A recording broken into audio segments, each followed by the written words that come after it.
Hello everybody, it's Dallin Gunther today from Normal Games Company. Today we're going to show you how to play mages. We're going to do a step-by-step walkthrough on how to set up the game, and we're going to do a few rounds of how the game works. I brought my wife today with me, Sam, say hello. Hello. And Tom's behind the camera. Tom shows some thumbs, there we go. Anyway, so let's get started. The first thing that we're going to set out on the board is the resources. So they go right in the middle, to the right. The next important thing are the spells, and there are 4 types of spells. There's the heal spell, dark magic spell, counter spell, and fireball. And of course it doesn't matter what order you put them in, but we like to have them on the left side, opposite of the resource cards. Yep. The next set of cards you're going to want to work with are your item cards. And they go just to the right of your resources, like so. So, in this game we use dice to randomize it just a little bit. And dice coordinate with your level. So there's the 4-sided dice, the 6-sided dice, the 8-sided dice, and the 10-sided dice. And these will correspond with your levels that are on your player mats. Speaking of player mats, each player needs one before you can start the game. These current player mats, these are just a homemade version. Right now, it's actually going to be on paper. It's not going to be a marker board, and we're going to have tokens that you'll be able to get. But this is just for the concept idea. We used these marker boards. So these get set in front of every player, like so. And this helps keep track of all your numbers and all your stats. Now that you have a player mat in front of you, now it's time to pass out the character cards to all players that are playing. So right now we have the 10 characters, and you're going to want to shuffle these, and then you let the other person draw one of the characters. So, Sam, who are you? I'm Dark Mage 1, which means I start at the Dark Magic level at level 1. So that's pretty nice. And then, can you hold it up for me so I can draw? I'm the White Mage 1, which says, choose a skill level at the beginning of the game and start at level 1. So I'm going to choose the attack spell Fireball to start off at level 1. So I'll just go ahead and do that. And of course, like I said earlier in the game, these will actually be tokens that help indicate which level you are, so other people can see it. But right now we're just drawing on these boards. The next thing we want to introduce is the treasure troll. This guy will collect resources for you, and it's handy dandy. So what I would do to get the treasure troll is roll the 4-sided die. If I get doubles, then I get it, or if I don't, then I do not get the treasure troll. And the treasure troll, on my turn, when my turn is over, I get to pick from the top of this pile, and I get an extra resource for free. So now before we get started on the game, each player starts the game with 4 cards. So we'll just pass out 4 cards to both players, and these go to your hand, and you can have up to 9 cards in your hand. Every card that you have after 9 at the end of your turn, you need to discard it. And then, because this is a resource gathering game, we have it so that there are always 5 available resources at any given time for you to choose from. And they get laid out in front of the resource pile, like so. And this way, it helps create a little bit more strategy, so then you can know what you're choosing, and it's not always completely random. Although you may choose from the random pile, you can select from here, and as you draw one of these and take it to your hand, a new resource card is revealed. Now to decide who goes first in this game, you take the 6-sided die and you just roll. And the person with the highest roll, which was me, gets to go first. So I will be going first. And now in mages, you start off the game with 2 health. So we'll go ahead and fill in 2 hearts here. But you can heal up to 3. So which means that you start off at 2, but if you heal yourself early in the game, you can get up to 3 life. So, and now since it's my turn to go first, for my first action, I'm going to draw a card. And the card that I want to draw is a Maziko, because this is a wild and it can be used with any other resource. Very important. And you can only draw 1 of these per turn. So now we have a new card that's been revealed. And it's a ruby. And rubies are important because you use the rubies to buy the fireball. So I'm going to definitely take 1 of these for my second action. Reveal my next card. And for my third action, I'm going to spend... I have 200 fin, and items cost 400 fin, so I'm going to spend 2 of those, and for my third action, I will buy an item. And the item goes to my hand, and that is my turn. Alright, so now it's my turn. And I like to collect orbs at first to level myself up, so I'm going to take this orb. Then, keeping with my strategy, I will grab this other orb. And because I already have a sapphire, I'm going to grab another one. Alright, so that was Sam's turn. Now it's back to my second turn. I'm going to use the item that I just got, and an important fact about items is that although they may cost 400 to buy, when you play them, they actually don't cost an action. So I'm going to play the item that I just got from my hand, and it's called the Dragon's Amulet. And what this item does is it adds 1 to my next roll. So the next time that I roll my dice, for whatever reason, I get 1 more point added to it. So if I roll the 5, then it's like I rolled a 6. So I'll play that in front of me so I can remember to do it for next time. At this time, I'm going to take my first action and I'm going to try to roll for the treasure troll, because very important and a nice little help to have. And I rolled a 4 and a 1. So I didn't get it, and that cost me my first action.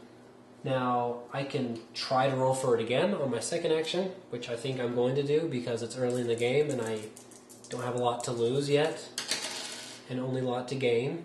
But I didn't roll doubles again, so there goes my second action. So maybe to make this round not be a complete bust for me, I'm going to draw this other ruby for my third action, and that will be my turn.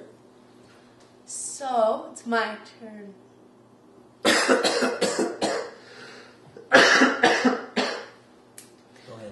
Alright, so it's my turn again, and since this Mizugo's here, and that's obviously an awesome thing to have, I'm going to pick it up. And unfortunately I can't take that one, or else I would. And I'm going to level up I have 2 Mizukos, so I'm going to level up in defense. Because I believe strongly in defending myself from my husband. He's vicious sometimes when it comes to games. Then I'm going to buy a counterspell with 2 sapphires. And then I'm going to roll for the treasure troll on my third action. And I got it! So I get my free resource since it's the end of my turn. Alright, now we're going to skip ahead a little bit further into the game. We're going to keep playing and we'll bring you in later. Alright, we welcome everybody back now. We're further along in the game. It's my turn. And I'm going to try to steal the treasure trove from Sam because the person, so the first person who gets in the game gets to keep it as long as nobody takes it from them. So I'm going to really try to take it from her at this point. And I did. I rolled doubles, which means that now I get the treasure troll. Treasure troll. And he will gather resources from me now until further notice. So that was my first action. And for my second action, I'm going to try to heal, because I'm not sure if you can see, but I lost a life point. And the way that healing works is that instead of attacking somebody, you actually roll against the game. So I'm a level 3, which means I roll a 10-sided dice. And when you roll against the game, no matter what point it is, it doesn't matter how long you've been playing the game, you always roll against an 8-sided die. And you can decide which other player on the table rolls against you. Since Sam's the only person here that I'm playing against, she'll roll against me. The attacking person, or the person who's trying to win, well, I guess everybody's trying to win, but the person who plays the card rolls first. I rolled a 1, and she rolled a 2. That was fantastically low, and I didn't get to heal. So after you use your spells, they just go back over to the spell pile over here. Blink. And so for my third action, I should probably gather a few more resources, and I see that there is a Maziko. Always good.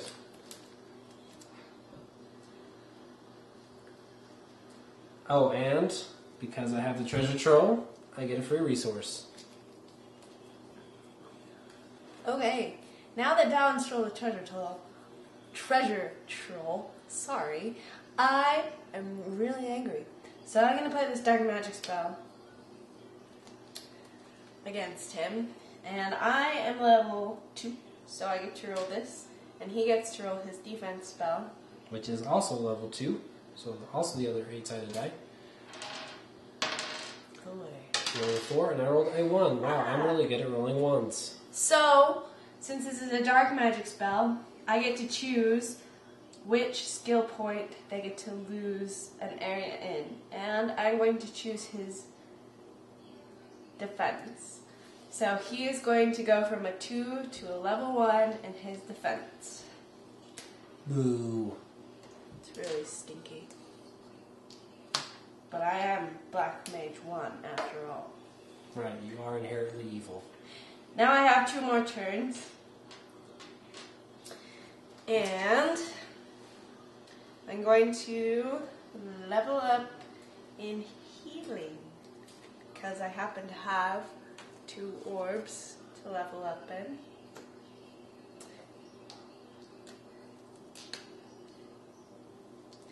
And then I'm going to take this ruby because I want to kill Dallin.